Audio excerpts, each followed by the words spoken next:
Hi. Now, before we begin, let me take this chance and it's on behalf of the whole Mock the Week team to say this. Our hearts go out to all those who have been affected by this Garissa attack. We honestly cannot begin to imagine what you're going through, but we can only pray to God that He comforts and gives you peace. I think I can comfortably and authoritatively say that the whole of Kenya is with you in prayer. But you know, sometimes you see something like this happen and you get so angry at the government for not ensuring that people are safe, especially when you read reports that the cabinet secretary got there way before the GSU Wrecker Squad could get a plane to get them there. I mean, come on, do we really have priorities in this country? And then just 48 hours after this happened, one of the politicians, probably the most popular one around, decided to be, how do I put this, douchey. I must admit that when I saw this Facebook post by Mike Sonko asking why students did not protect themselves, I thought, honestly, it was a prank. Yeah, it turns out it wasn't. Sonko actually asks, read this, isn't there any defense mechanism the persons in cubicles 6 to 10 could have used to at least take down one of the gunmen? Even by using crude weapons like a hot iron box, a stove, a burner, hot water. Now, you see, if this really came from a guy on the street, that would be okay. But when it comes from one of the president's appointment, wow, leaves you speechless. But I guess it is also very much in line with what this administration has been saying all along. Ulinzi unaanza na wewe. But you know what? We are Kenyans, and we do the best we can to always find a reason to smile, even in the most difficult of circumstances. No amount of humor will take away the pain. But hey, we have to at least try, right?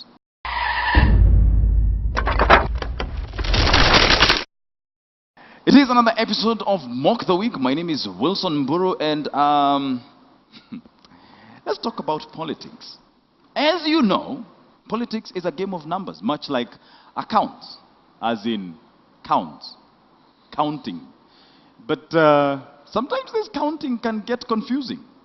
If you have any doubts, let's ask Tony Gashoka. Tony, describe your family. How many siblings do you have? In fact, I have 4 sisters. No, I have 2 sisters and 3 brothers. Did you just take a moment to think about how many sisters you have? Really? Okay, let's do a small exercise. Hey, Tony, how many legs do you have? And this is my impression of Tony now. I have 5 legs. Oh, wait, let me check. Yeah, I have 3 legs. Is math really that hard that you have to do calculations in your head? I have 4 sisters. No, wait, hey, let's say your calculator, a logbook. Come on. In fact, I have 4 sisters. No, I have 2 sisters and 3 brothers. If it's any consolation, I also really hate math. But I think I can comfortably count how many sisters or siblings I have. You know what Tony really needs? Prayers. So, everybody, let us pray.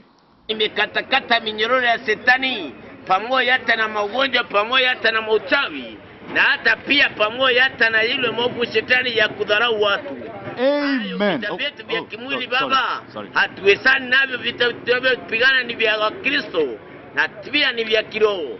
Hayo machache tunaomba na kuamini, nasema amina. Oh, I just love that smile. I must admit that I'm a sucker for a pretty smile, and I just love that smile.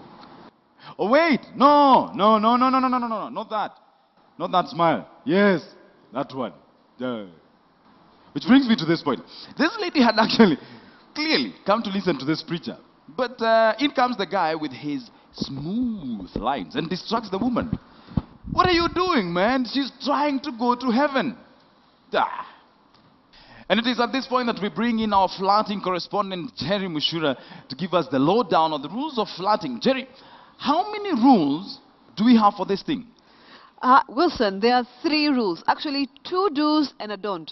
Rule number 1, You have to be in said girl's presence and make sure that the girl's boyfriend notices.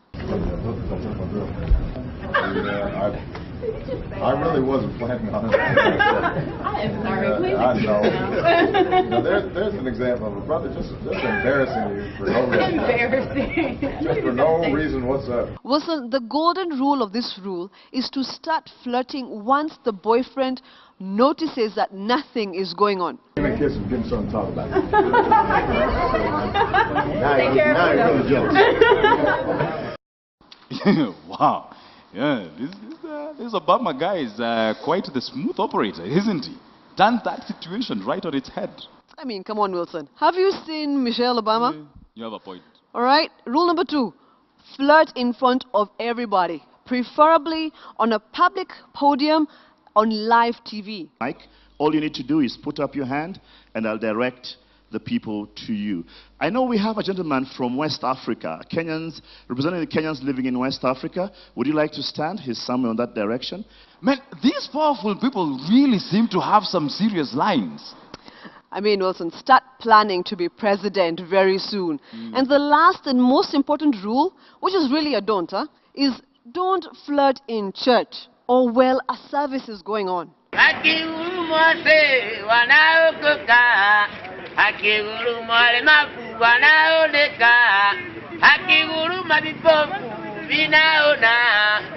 Oh, that smile. Wilson, focus.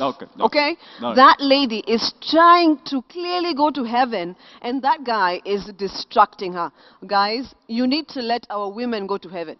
Okay? Stop flirting in church. All right. Thank you very much, Jeri, for that. And I think I'm still having a bit of a problem getting over that smile. Anywho, you know who else needs prayers? Nairobi. You know why? Obama. Yeah, the guy who was told not to touch the other man's girlfriend is coming to town. Wait. Does that mean we should hide ours too? But you know what this coming means, right? No network, no M-Pesa, traffic everywhere. Oh, dear. You know what? Let us pray. Hayo vita vyetu vya kimwili Baba, hatuwezani navyo. Vita tunavyopigana ni vya Kristo na pia ni vya kiroho. Hayo machache tunaomba na kuamini, nasema amina.